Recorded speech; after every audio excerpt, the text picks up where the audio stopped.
Olá pessoal, tudo bem? Você já se perguntou por que tem tanta empresa hoje em dia usando CO2 como fluido refrigerante? Se você quer entender um pouco melhor do porquê essas empresas estão usando e o que está acontecendo com o CO2 pelo mundo, acompanhe a gente aqui nesse vídeo.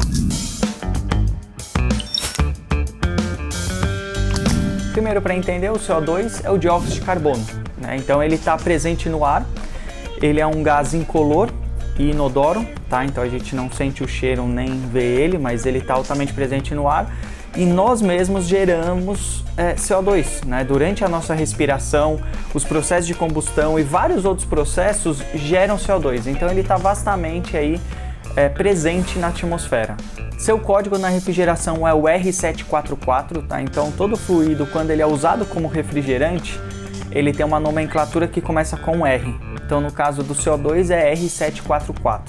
E ele tem a classe A1. Então, se você não lembra direito essa questão de classificação, tem um vídeo, tem uma playlist só de fluidos refrigerantes, tá? E a gente explica isso. Mas A1 significa que ele é um gás que ele não é tóxico e não é inflamável, então ele também é uma excelente opção para utilizar como fluido refrigerante. Assim como alguns outros que têm voltado à tona, não digo nem surgido, mas voltado a ser utilizado, como o R290, que é o propano, o R600A, que é o isobutano. Nós temos a amônia, obviamente, né? O R717 aí que vem sendo usado desde sempre, né? Ele não teve uma queda significativa no seu uso. Todos esses gases, assim como o CO2, eles estão na família dos fluidos refrigerantes naturais, né? Então nós temos os fluidos sintéticos, que são aqueles criados pelo homem, como 404, 134, 410, esses que a gente está bastante acostumado. E aí nós temos as famílias dos fluidos naturais, ou seja, eles estão naturalmente presentes na natureza, eles não são feitos pelo homem. Então o CO2 ele é natural, não tóxico, não inflamável. Ele tem uma característica bem interessante que ele tem um alto coeficiente de transferência de calor, tá? Então isso não torna ele necessariamente mais eficiente em termos de consumo de energia, mas diminui a área dos trocadores de calor. Então, por exemplo, um evaporador que trabalhe com CO2, provavelmente ele vai ter uma área de troca menor do que com outros fluidos, porque o CO2 tem um excelente coeficiente de troca de calor. Além disso, ele também tem uma característica bem legal, que ele tem uma grande diferença de entalpia no processo de evaporação. O que isso significa? Basicamente, você diminui muito os diâmetros de tubulação, porque para fazer uma certa troca de calor, você precisa de uma tubulação muito menor do que qualquer outro refrigerante, inclusive amônia, tá? Então, às vezes, onde no 404 você ia utilizar uma tubulação de 2 1/8, por exemplo, no CO2 provavelmente você vai usar uma tubulação de 3/4, 7/8, uma tubulação muito menor, porque você tem que deslocar uma massa muito menor. Então, isso ajuda um pouco na instalação, né? Fica uma instalação mais leve, mais barata por termos, né, do diâmetro de tubulação. É uma excelente opção e ele tem o GWP igual a 1, tá? Então, dá uma olhada também naquela playlist de fluidos refrigerantes que eu vou deixar aqui embaixo. Se você não lembra, o GWP é o Global Warming Potential, que é o potencial de aquecimento global, né? Então, esse coeficiente é 1, tá? Enquanto que, por exemplo, o 404, nós estamos falando de quase 4.000, um gás como 134 já é um gás com baixo GWP, nós estamos falando ali de 1.300, 1.350 o coeficiente, justamente porque o CO2 é a referência, né, de GWP, então é um fluido natural que ele não vai agredir a camada de ozônio e vai ter uma contribuição desprezível para o aquecimento global. Bom, aí sendo assim, então, por que só agora voltou a se falar do CO2, né? Se ele é tão bom, por que a gente não ouviu falar dele antes, né? Então, se nós olharmos esse gráfico, que inclusive eu falo ali na playlist de fluidos refrigerantes, a gente entende um pouco mais sobre a história, sobre o porquê que o CO2 voltou a ser utilizado, né? Então, ali no começo da refrigeração, tá? Estamos falando ali de 1800 e quase nada, a refrigeração ela começou com fluidos naturais.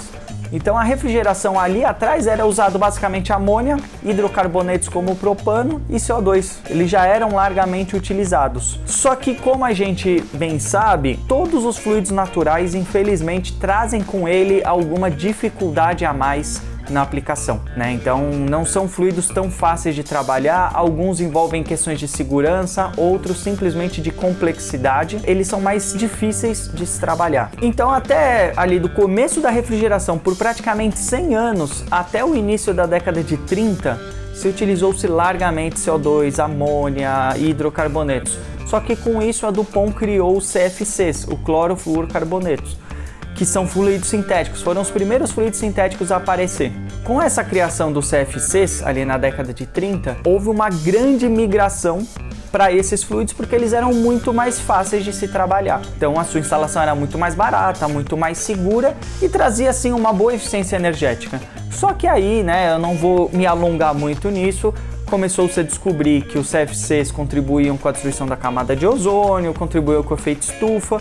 Então daí foram sendo criadas novas famílias, né? Então ali por volta da década de 80 veio os HCFCs, que é o R22. Depois disso veio uma nova família de fluidos refrigerantes ali por volta dos anos 90, que são os HFCs, que hoje em dia é o que mais tem sido usado no Brasil, como 404, 507, 134, 410. E agora, né, já ali cerca de 2010 para frente, começou-se a criar uma nova família, que são os HFOs, que são hoje os fluidos sintéticos mais modernos que nós temos, que eles são os que menos afetam a camada, bom, a camada de ozônio eles não afetam, né, desde os HFCs, só que eles contribuem muito pouco com o efeito estufa. Só que ainda assim já tem novas pesquisas que mostram que eles trazem outros problemas para o meio ambiente, tá? Então os HFOs, que são essas novas famílias de fluidos sintéticos, hoje a arcosar de carro você vê muito, que é o R1234YF, YZ, eles já estão se mostrando talvez soluções de médio prazo, por outras questões ambientais. E aí o que sobra são os fluidos naturais, porque realmente os fluidos naturais são os únicos fluidos até hoje que se sabe que realmente tem uma contribuição, a gente não pode dizer nula, mas é praticamente nula, ela é desprezível com o efeito estufa e qualquer outro problema ambiental. Bom, então, entendido isso, né, essa questão histórica que é muito importante a gente entender, né, por isso que a gente fez uma playlist só disso, começaram a surgir várias regulamentações ao redor do mundo. Então, por exemplo, hoje nós temos a emenda de Kigali, o Protocolo de Montreal, a regulamentação F-Gas na União Europeia e vários países estão criando regulamentações específicas, tá, para combater não os fluidos sintéticos, mas os efeitos que eles causam, né? Então, hoje os HFCs, que são os gases bastante comuns no Brasil, eles não destroem a camada de ozônio, só que eles ainda contribuem muito com o efeito estufa.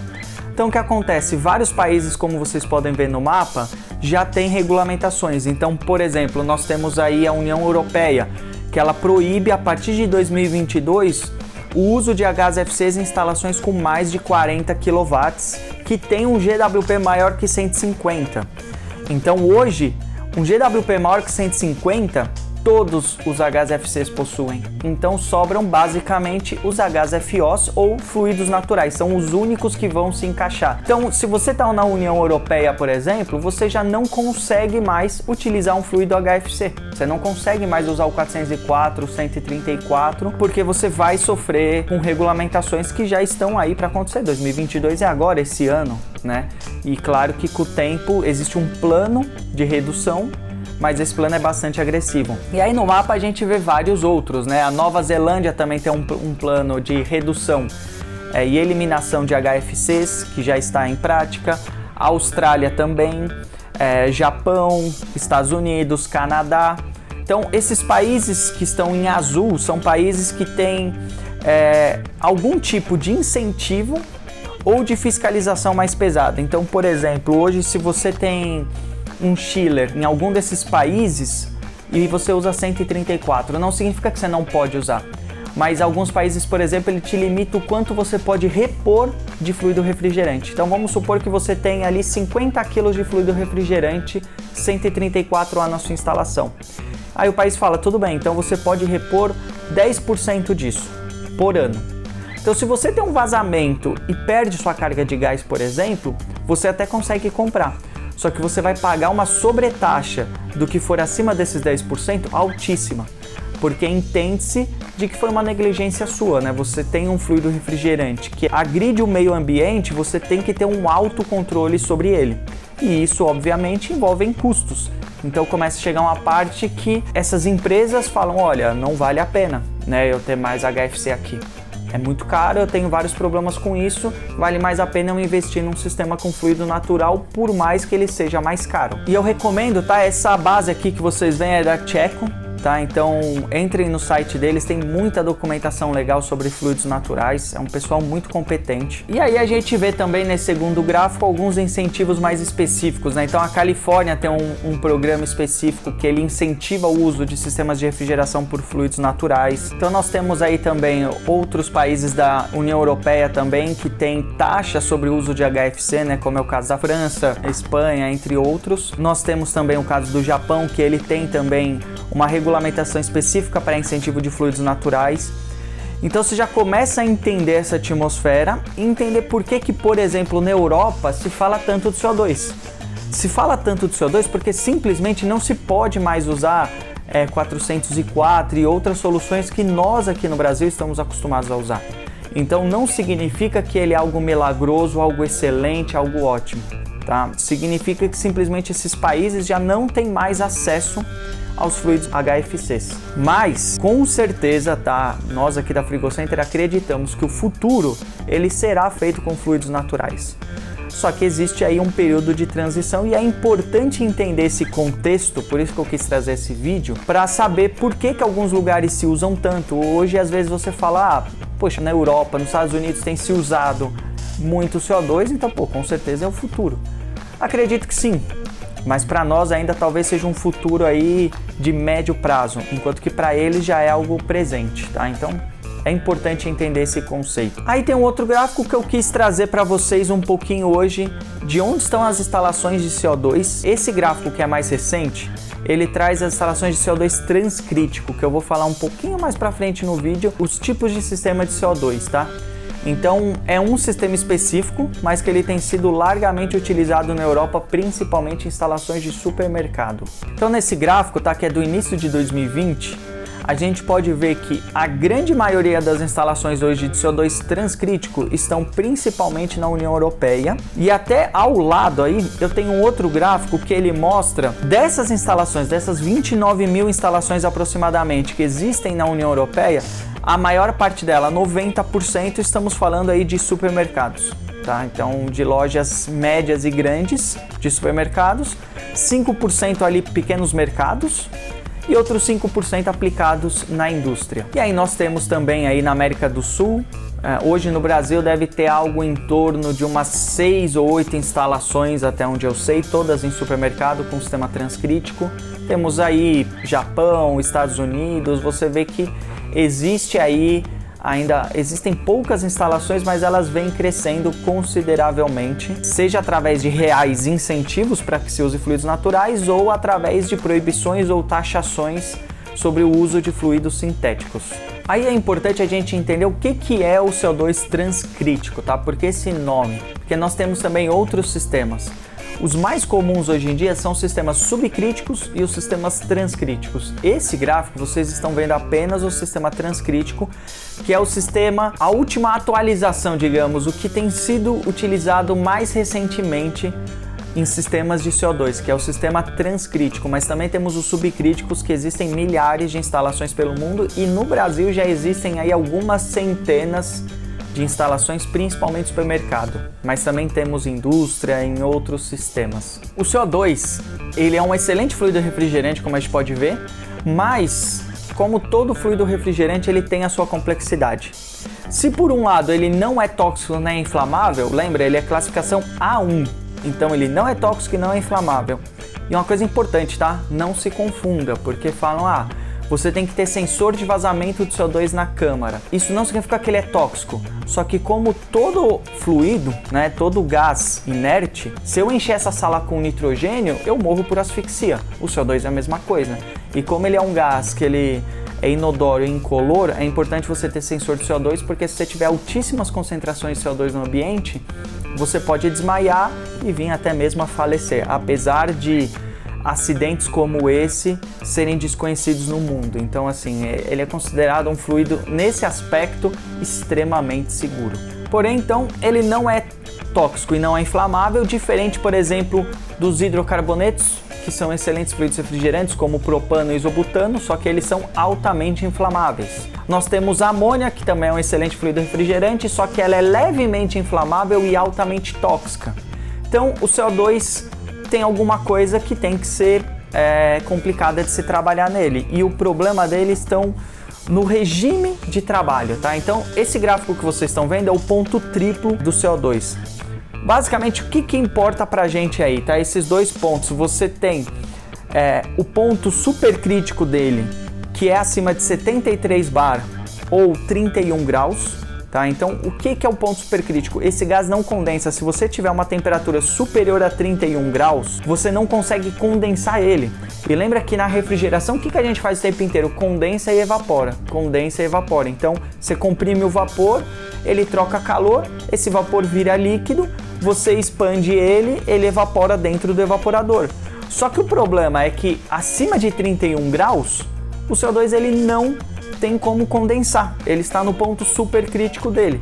Então nós temos um sistema chamado transcrítico justamente para esse tipo de aplicação. E outro ponto importante é o ponto triplo, que é o ponto onde você passa a ter gelo seco. Tá? Então se você olhar aí no gráfico, a gente está falando de 5,2 bar e menos 56,6 graus. Ou seja, você não pode ter uma pressão na sucção inferior a 5 bar e nem evaporar abaixo de menos 56 graus, senão ele simplesmente sublima, ele sai de vapor e vira gelo seco, ele vira algo sólido dentro da tubulação. No geral, é mais uma precaução de manutenção, que existem alguns pequenos cuidados que tem que se tomar, mas nada complexo, tá? Mesmo que por acaso vire gelo seco dentro da sua tubulação, não vai ter problema nenhum. Na hora que a pressão subir, isso vira vapor novamente, tá tudo bem. Apenas um limitante de aplicação. Você não consegue fazer uma aplicação evaporando a menos 70 com CO2, tá? Então é uma limitação, só que menos 56 você consegue trabalhar em quase todos os processos de refrigeração, aí 95 ou mais por cento dos processos de refrigeração. Você consegue trabalhar em túnel, câmaras de congelados, enfim, todo esse sistema.